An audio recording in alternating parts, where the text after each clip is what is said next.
Do you know there are moments in life when a single sentence can change you forever? I had that moment on a Thursday morning, sitting inside a Wells Fargo branch in California, holding a stack of papers that represented 40 years of my life.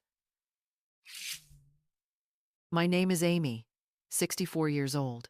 Until that day, I truly believed that being a mother meant giving everything, even when your own child steps on your dignity as carelessly as stepping on a dry leaf. I believed a mother's love was unconditional, that if I gave my all, my child would naturally love and respect me in return. What an illusion. Around 10 a.m., my phone buzzed. It was Jason, my only son, the boy I raised alone after my husband, Mark, passed away when Jason was just 8. I smiled when I saw his name pop up. It had been a long time since he'd called first, but that warmth vanished the moment I read his message. Mom, about Emily's birthday party this Saturday. You shouldn't come. She says your presence makes people uncomfortable. It's better if you don't show up. I read that text 3 times. The words didn't change, but something inside me broke. I was sitting there, about to transfer $350,000 from my savings to help Jason and Emily buy their dream home in Sacramento. And right then, my own son told me I wasn't welcome at my daughter-in-law's birthday. How ironic. I was draining my life savings for their happiness while they quietly erased me from theirs. The banker looked at me, concerned. Are you all right, Mrs. Amy? No, I wasn't. I was in pain, but also awakening to something new. The realization that there's a clear line between being a mother and being used. May I make a quick phone call? I asked, my voice trembling. I stepped aside and dialed my son. Hey, Mom, Jason said lightly. You got the text, huh? Yes, I did. I just wanted to make sure I understood it right.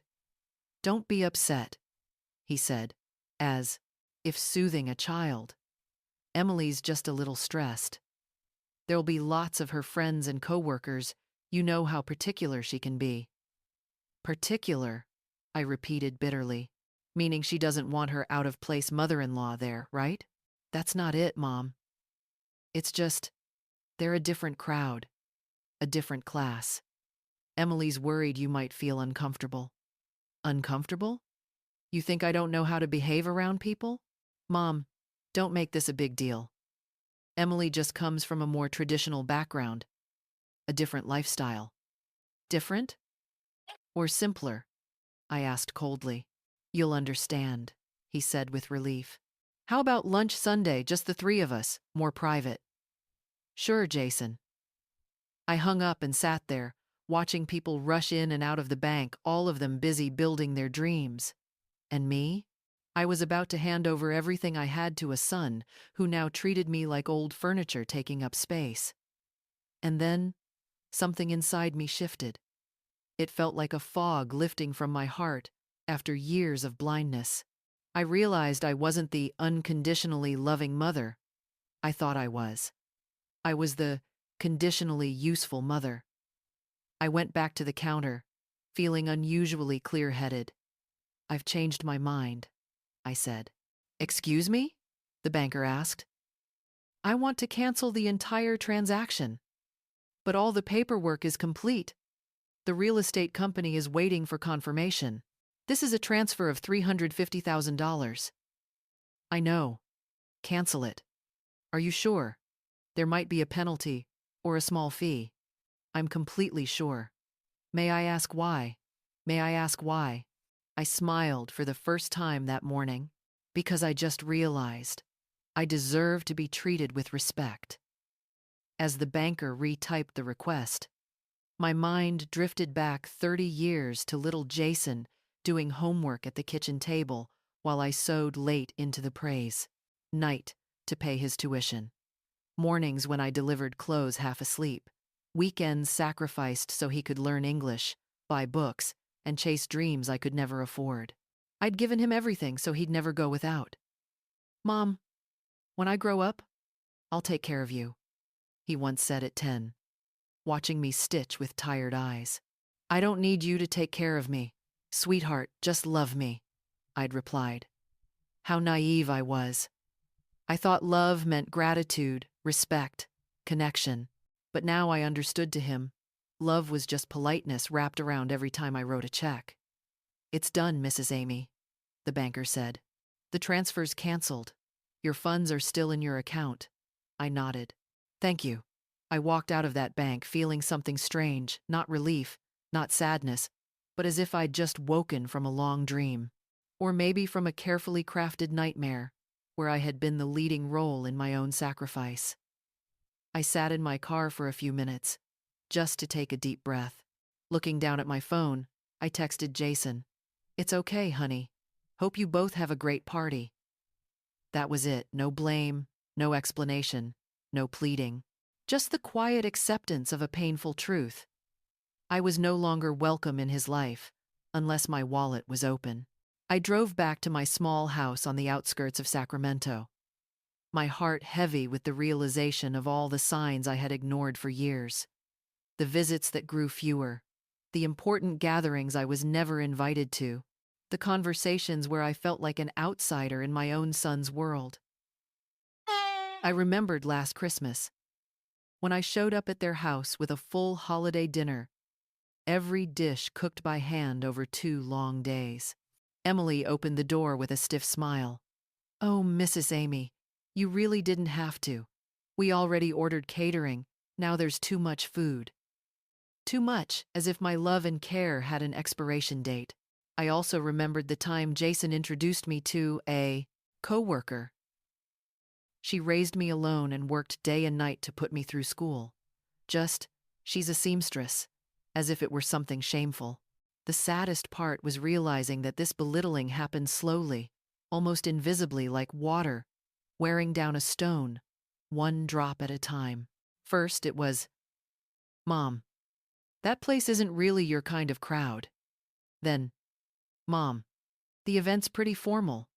Maybe just rest at home this time." And finally, "Mom, your presence makes people uncomfortable."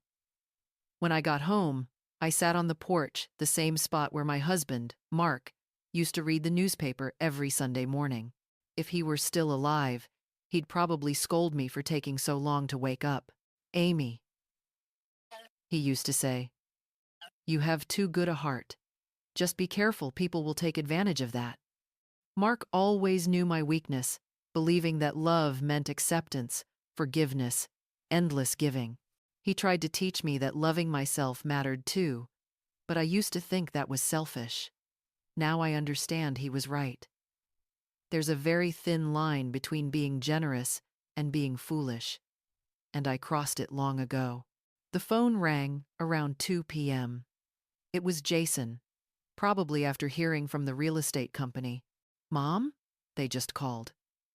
They said the wire transfer was canceled. Must be a bank error. "It's not an error, Jason." Silence. A long, heavy silence. "What do you mean it's not an error?" "I canceled the transfer." "You canceled it? Why?" "Because I changed my mind." "Mom, that's ridiculous. We already signed the contract, ordered the furniture, Emily even picked out the curtains." "That's your plan, Jason, not mine. But you promised to help. And I have helped for 30 years. I'm tired now." Tired? Tired of what? Tired. Tired of being treated like a problem to be solved, instead of a mother to be respected.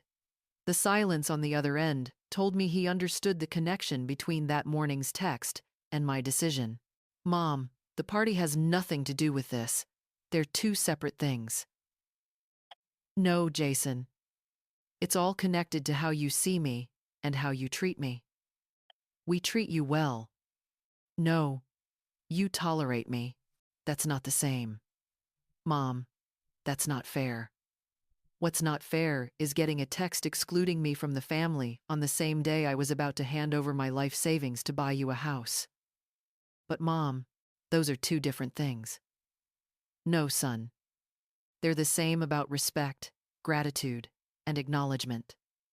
That night, for the first time in months, I slept deeply free from the burden of providing for people who didn't value me, free from the pressure to be the perfect mother who always gives and never receives. The next morning, I woke up with a sense of freedom I hadn't felt in years. And for the first time in a very long time, I started making plans for my own life.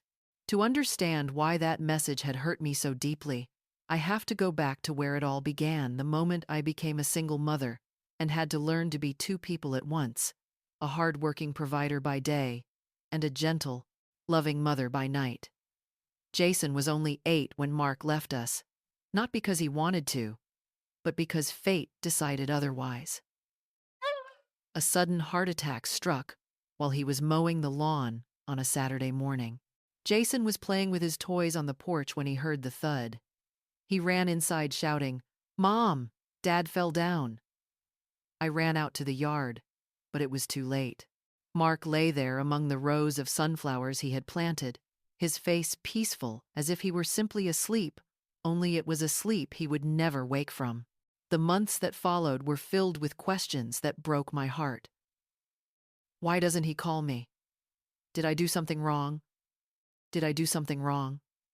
He was just a child trying to make sense of why his world had changed in a single moment, while I had to stay strong for both of us, even as my own world was quietly falling apart. The small insurance payment Mark left behind barely covered our basic expenses. I needed to find a way to support us and still give Jason the future we had dreamed of. So, I turned my love for sewing into a real profession. I started small, fixing clothes for neighbors, sewing a few formal dresses for acquaintances. Jason would sit next to me at the kitchen table, doing homework while watching me stitch late into the night. He was my only companion through those difficult first years. "Mom, why do you work so late?" he asked one night when he was about 10. "Because I want you to have every opportunity you deserve, sweetheart. But you'll get tired. It's worth it, if it's for someone you love." And I truly believed that. Every stitch, every sleepless night, every sacrificed weekend, it was all worth it, if it meant a better future for my son. Gradually, more customers came. Women around our Sacramento neighborhood started asking me to make wedding gowns, graduation dresses, and evening wear. My reputation spread. Amy's work is beautiful, detailed, and affordable. Jason grew up seeing all my efforts. He saw me turn down invitations from friends because I had deadlines to meet. He saw me skip buying new clothes for myself to save for his books. He saw me working while he watched TV. "When I grow up, I'll buy you lots of beautiful dresses, Mom," he said when he was 12, noticing I still wore the same old one. "You don't have to, sweetheart. Just study hard. That's enough for me." Private school was expensive, but it was my top priority. I wanted Jason to have the best education possible, even if it meant working 16-hour days. While other mothers took their kids to the movies on weekends, I stayed at the shop finishing wedding gowns. While other families dined out, Jason and I ate simple meals at home. Every dollar mattered. But Jason never complained. On the contrary, he seemed to understand why I worked so hard. Sometimes, he helped me organize threads by color or deliver finished clothes to clients. "My mom's the best seamstress in town," he proudly told his classmates. By the time he reached his teenage years, my business had grown. I rented a small space and opened my first tailoring studio. Jason helped me choose the machines, organize the room, and hang the sign that read, "Amy's Atelier, Custom Tailoring." His high school years were the toughest for me. Jason was preparing for college, and I was determined to give him every advantage. I paid for prep courses, hired a math tutor, and even arranged extra English lessons, anything that could help him get into a good school. "Mom, it's too expensive. I can study on my own," he said. "Education isn't a cost, Jason, it's an investment, and you're worth every bit of it." I worked harder than ever. I accepted every job, no matter how difficult, from elaborate wedding gowns and festival costumes to full sets of company uniforms. My schedule was always packed, but every dollar I earned went toward his education. When Jason was accepted into a private university in California to study civil engineering, I cried with happiness. All those sacrifices had finally paid off. Thanks, Mom. I couldn't have done it without you, he said when he got the news. No, sweetheart, I told him. You did it with your own talent. I just gave you the chance to prove it. College brought a whole new wave of expenses, high tuition, pricey textbooks, and projects that required specialized equipment, but I didn't hesitate for even a second. I worked harder than ever, took on more orders, and completely gave up my personal life. For 5 straight years, I practically lived just to work, making sure Jason could graduate debt-free, financially secure, and fully equipped for success. During his time in college, Jason met Emily, a girl from a well-known family in Sacramento, the daughter of a successful businessman. She was studying graphic design at a school even more expensive than Jason's. The first time he talked about her, I knew immediately that I didn't belong in that world. She's really special, Mom. Smart, refined, and with amazing taste. Her family has high social standing in the city. Social standing? I repeated. It was a phrase my son had never used before. When Jason brought Emily home to meet me for the first time, the difference was clear. She was elegant, impeccably dressed, and spoke softly with the poise of someone raised in privilege. She greeted me politely, but her eyes discreetly scanned my modest home, the worn furniture, and my simple work clothes. It's so nice to meet you, Mrs. Amy. Jason talks about you all the time, she said with a smile that didn't quite reach her eyes. Lovely to meet you too, Emily. Jason told me you're studying design. That must be exciting. Yes, I plan to work for some big brands someday. My dad already has a few connections in the industry. Connections. Influence. He started caring more about his clothes, the places he went, and the people he spent time with. None of that was wrong. It's natural to want to fit into your partner's world, but I could feel a growing distance between us. Mom, about my graduation ceremony, he said a few weeks before the event. It's being held at a really fancy hotel. Emily's worried you might feel uncomfortable. Uncomfortable? That was the first time someone had questioned whether I knew how to behave in public. Why would I be uncomfortable, Jason? That's not what I meant, Mom. It's just, everyone there will be from business families, people with a certain status. Emily's worried you might feel out of place. Out of place?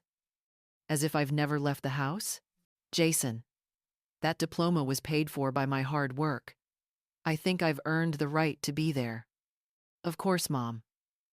I dressed neatly, behaved properly, made polite small talk with anyone who greeted me. But throughout the ceremony, I couldn't shake the feeling that I didn't belong. Not because of the people or the setting, but because, for the first time, I realized my son was ashamed of me. After graduation, Jason landed a job at a prestigious construction company in Los Angeles. The salary was good, and the career path promising everything we had dreamed of for years. He rented a small but stylish apartment, bought a car on installments, and started his independent life. I did it, Mom. Everything we dreamed of is coming true, he said, beaming. I'm proud of you, Jason. I told him, and I truly was. Seeing him succeed felt like the ultimate reward for all my sacrifices. But I also began to notice that our relationship wasn't the same anymore. The visits became less frequent, the phone calls shorter and more formal, and invitations to be part of his life slowly disappeared. When Jason announced his engagement to Emily, they acted as if they wanted my involvement in the planning, but it was clear I was only being included for appearance's sake. Every decision had already been made before I even heard about it. Mom, Emily and I decided to have the wedding at the Seaside Club, Jason said. It's the place Emily's always dreamed of. That's wonderful, honey. I'm sure it'll be a beautiful wedding. Yeah, it's a bit pricey, but luckily, her dad's a member there, so we get a discount. I knew exactly what a bit pricey meant. They were digging themselves into debt for the perfect wedding, but I stayed silent. No one had asked for my opinion or offered me a role to play. And yes, the wedding was stunning, elegant, grand, exactly the way Emily wanted. I was there, dressed neatly, behaving appropriately, but I felt like an extra in my own son's life story. Throughout the reception, I watched Jason chat comfortably with Emily's family, confident, polished, blending in perfectly. Emily introduced him with proud, glowing eyes.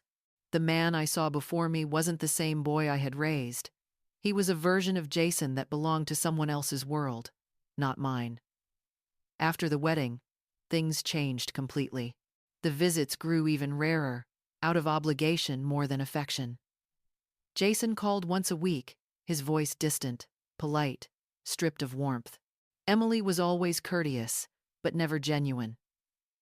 Her kindness had a cool, practiced distance. She never asked about my life or my work. Then came the subtle exclusions. Family gatherings I wasn't invited to. Holidays I only learned about after they'd happened. Trips they took without ever mentioning them. Everything's been so hectic, Mom, Jason would explain whenever I asked. We just didn't have time to tell everyone. Everyone? I thought to myself. Since when did his own mother become just everyone? And then, 3 years later, I received that message, Mom, you're not invited because your presence makes people uncomfortable. The text came on the very same day I was transferring nearly all of my life savings to buy a house for them. 30 years of sacrifice, 30 years of unconditional love, 30 years of putting my son's needs above my own. And what I got in return was a message pushing me out of my own family. But maybe that exclusion was exactly what I needed to finally wake up. 2 weeks before that fateful morning, Jason had called me, his voice bubbling with the same excitement he had as a boy. Mom, I have amazing news. We just found the perfect house. My heart warmed. Even though his joy had felt distant in recent years, hearing my son happy still softened something inside me. That's wonderful, sweetheart. Tell me about it. It's in a quiet neighborhood just outside Sacramento. 3 bedrooms, 2 large bathrooms, a big backyard, and a garage for 2 cars. It's exactly the kind of home we want to start a family in. Start a family. Those words caught in my throat. I imagined holding my grandchild, watching Jason become the kind of father I had always hoped he'd be. Must be expensive, huh? I asked, already knowing how California's housing market worked. Yeah, not cheap, Mom. Around $400,000. But it's a lifelong investment, a home in a safe area, near schools and parks. It's our dream. $400,000, nearly all the money I had saved in my entire life. Money built over decades, dollar by dollar, by giving up little joys, postponing personal dreams, and living simply just to have a safety net.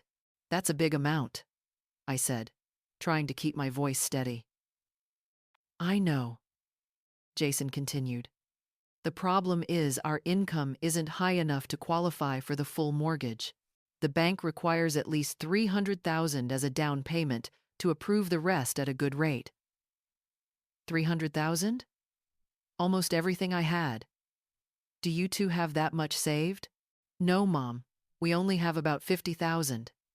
I know it's a lot to ask, but could you loan us the rest? Loan? A loan usually comes with terms, deadlines, and interest. But I knew that's not what he meant. How much do you need exactly? I asked, even though deep down, I already knew the answer. Well, actually, Mom, he said, Emily and I did the math. If you could just pay the full amount in cash, we'd get a huge discount and wouldn't have to worry about monthly payments.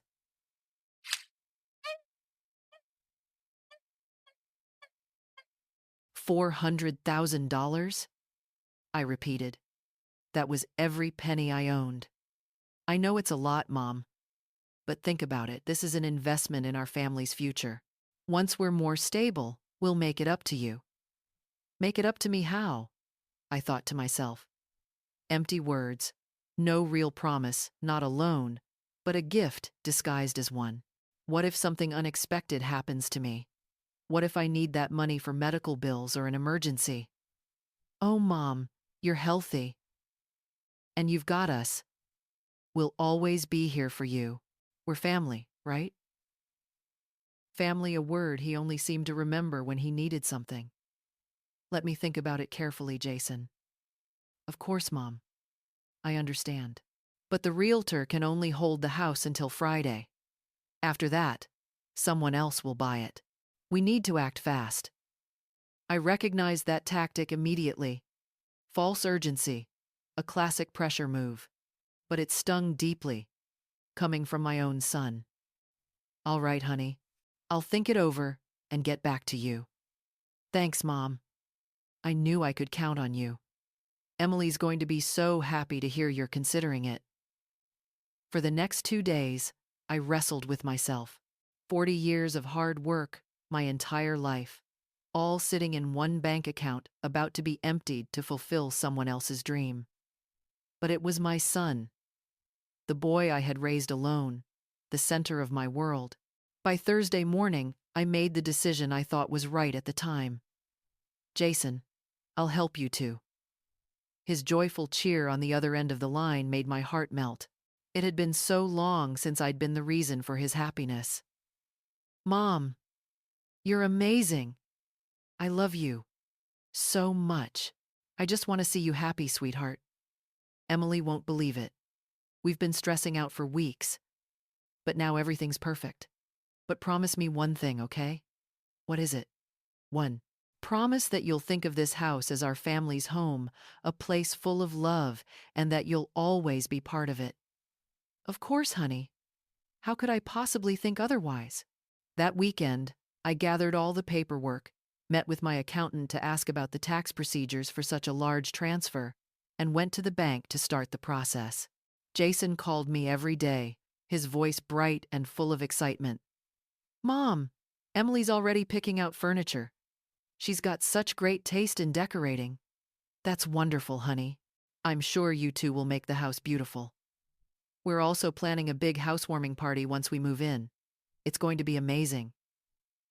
I wondered if I'd be invited, or if it would just be another one of those private events. On Monday, I officially began the transfer process. The bank clerk asked me one last time, "Are you sure about this, Mrs. Amy? This is nearly all of your savings. This is for my son to buy his first home. It's worth it."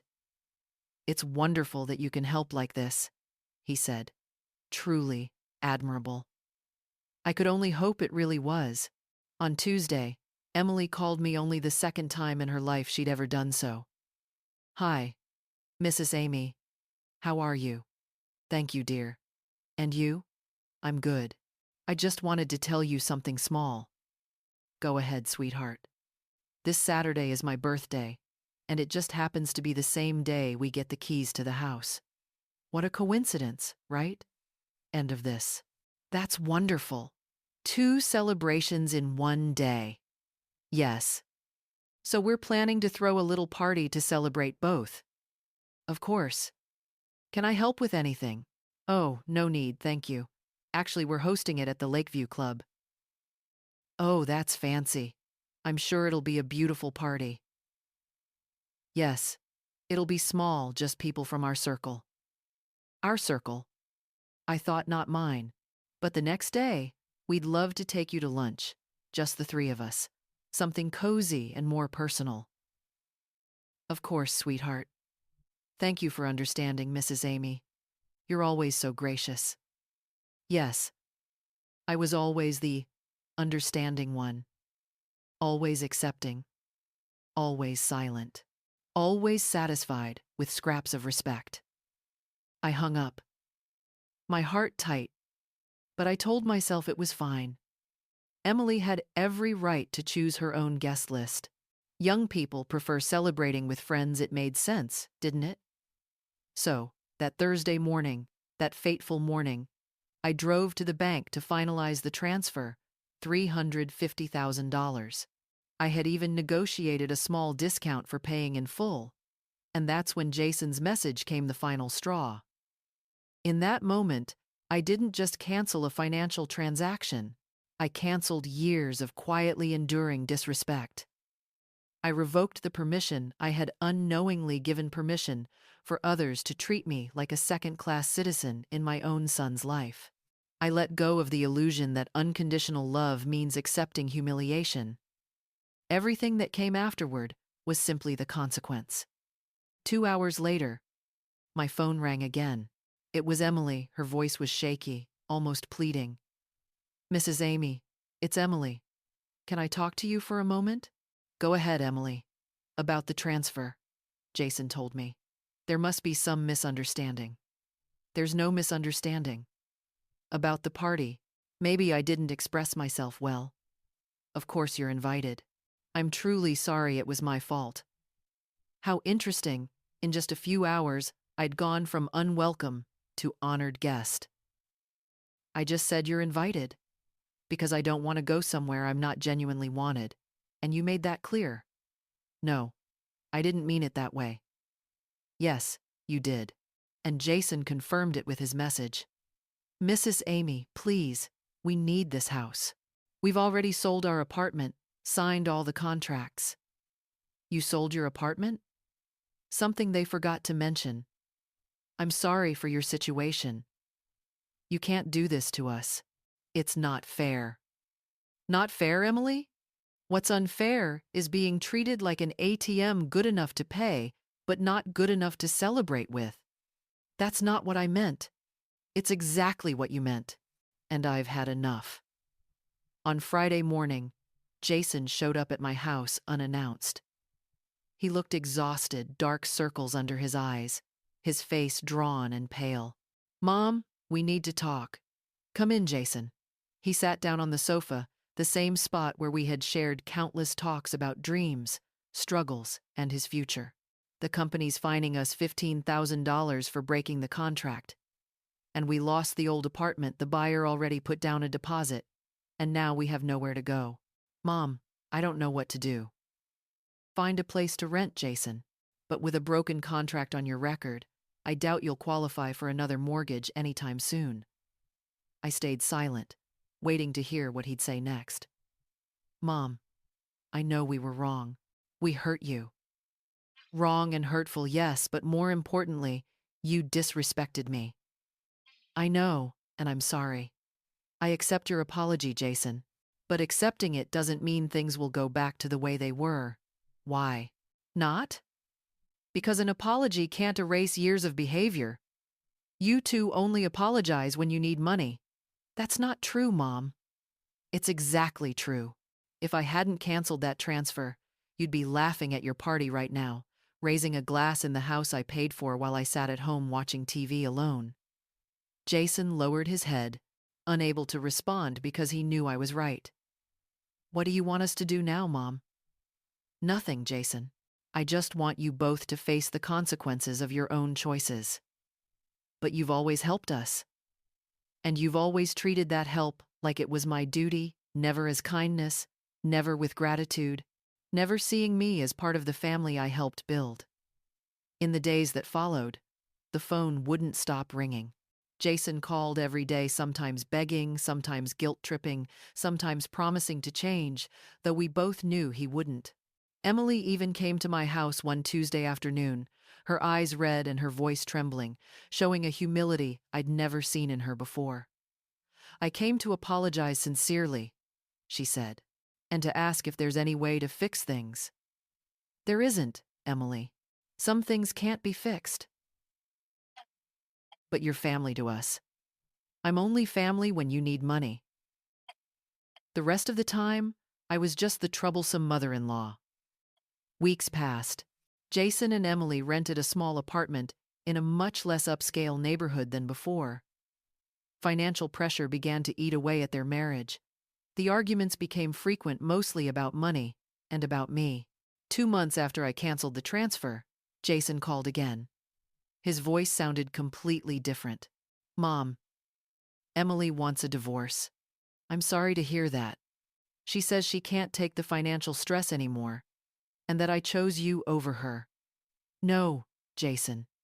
You didn't choose me. You just started learning to respect me. There's a difference. But now, I'm losing everything: the house, my wife, the family we were building. You lost everything the moment you decided it was acceptable for your mother to be humiliated. Can't you change your decision, Mom? No, Jason. I can't and I won't. 3 months later, the divorce was finalized.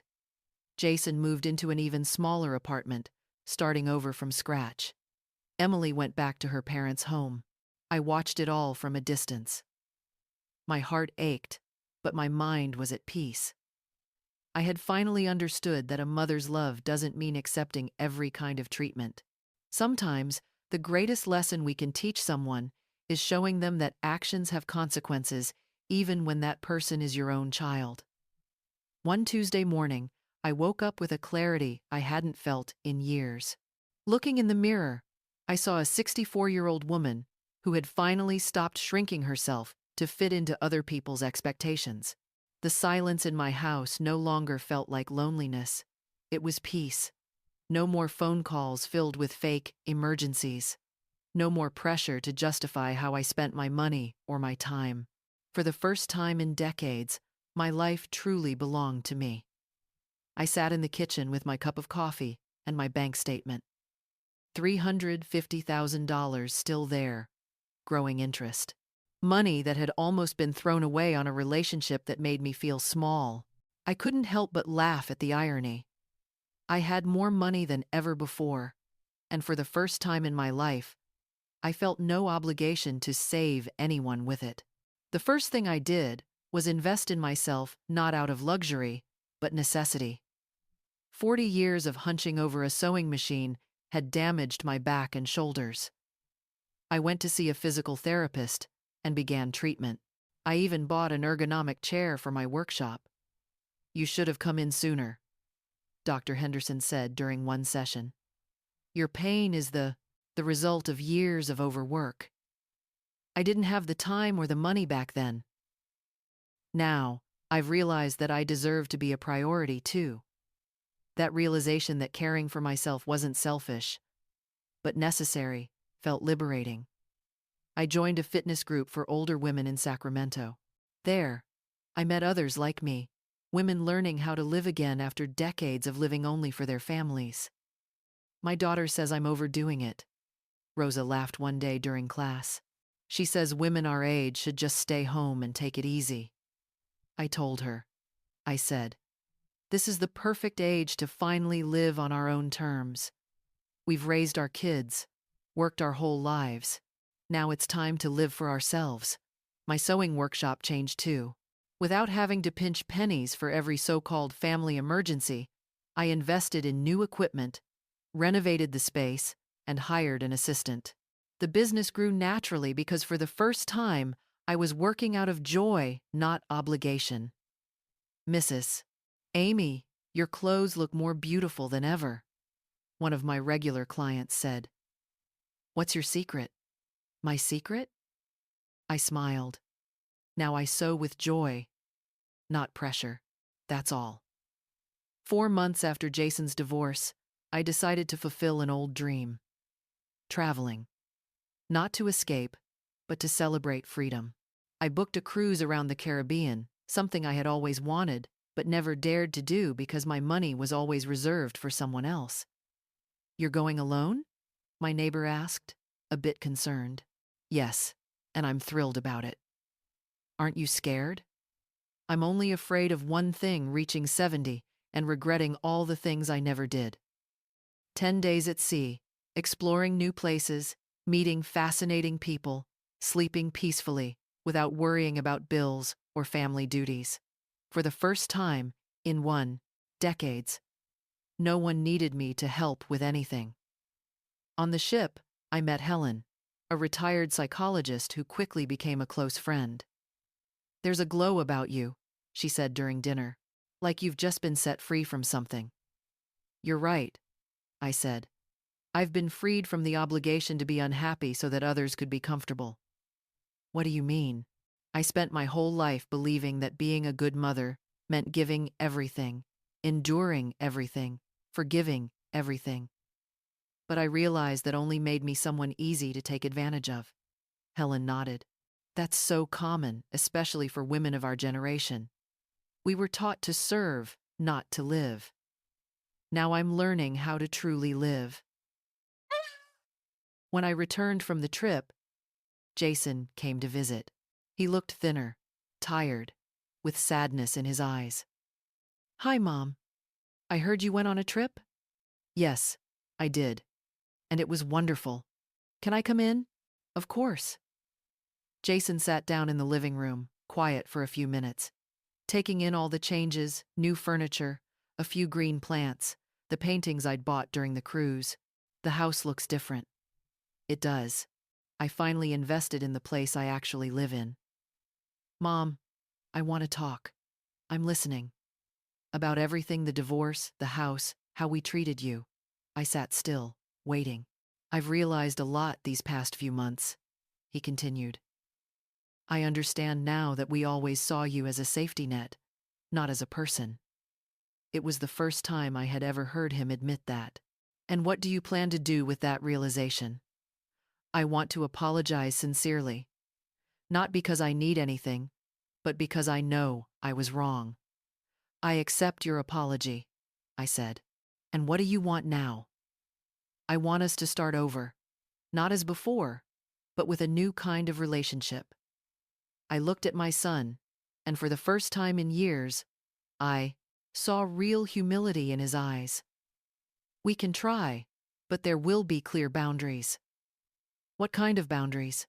First, our relationship cannot revolve around money, mine or yours. I agree. Second, you must respect me as a person, not just put up with me as a difficult mother.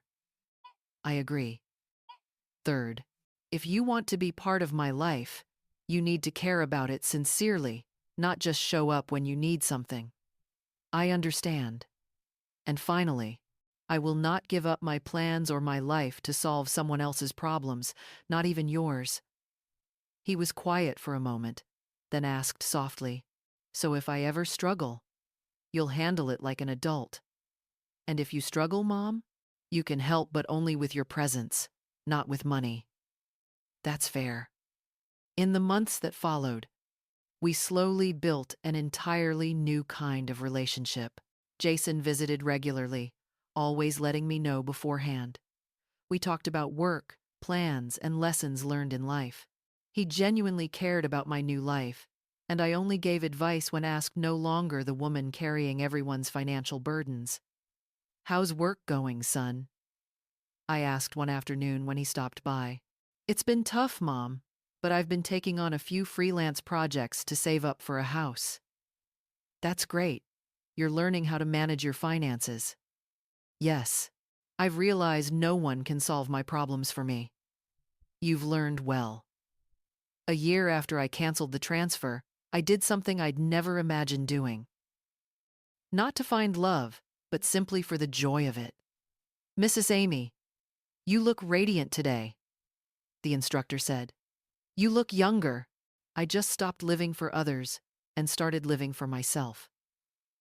You've got my 10, such positive energy, he said during a break. I've got extra energy now because I no longer waste it on people who don't appreciate me. I know exactly what you mean, he laughed. My kids used to think I was born to solve their problems. And did you? I stopped. Best decision I ever made. Michael gradually became a close friend. Then something more, not a rushed romance, but a deep connection between two people finally free to be happy. Are you going to introduce Michael to Jason? Helen asked me one afternoon over coffee. Of course. But I'm not asking for permission, just letting him know. If he doesn't like it, that's his problem. When I introduced them, Jason behaved respectfully. Nice to meet you, sir. I'm Jason, he said. Your son? Michael smiled. Your mother is an incredible woman, strong, vibrant, and full of life. I know, Jason replied softly. It took me a long time to realize that. Now, 2 years after that morning at the bank, I'm living a life I never imagined. I have my health, financial stability, meaningful relationships, personal goals, and an unshaken sense of dignity. Between Jason and me now lies respect and affection, not dependency. He's learned that my presence is a gift, not a given. And I've learned that real love never asks you to sacrifice your self-respect. People often ask if I regret canceling that transaction. My answer is always the same. It was the best decision of my life. Because that day, I didn't just cancel $350,000. I canceled years of quietly enduring disrespect. I canceled the belief that being a mother means accepting any kind of treatment. I canceled the permission I once gave the permission to treat me like an afterthought in my own family. And I discovered that true freedom doesn't come from money in the bank, but from self-respect in the heart. My name is Amy. I'm 64 years old, and I've finally learned that I deserve to be treated with dignity, even by my own son. This story is fictional, but inspired by real experiences, with names and locations changed to protect privacy. Yet its message is true about the limits of love and the value of self-respect. Amy spent her whole life sacrificing for her son until she realized that love cannot exist without respect. Sometimes in life, we must choose stay silent to keep the peace or speak up to keep our dignity. Both are painful, but only when we dare to say enough do we truly become free. If you've ever been hurt by someone you love, remember God sees you and will bless the heart that loves without losing itself. Stay until the end of this video and pick one of the two stories on the screen. Maybe you'll find a piece of your own journey reflected there.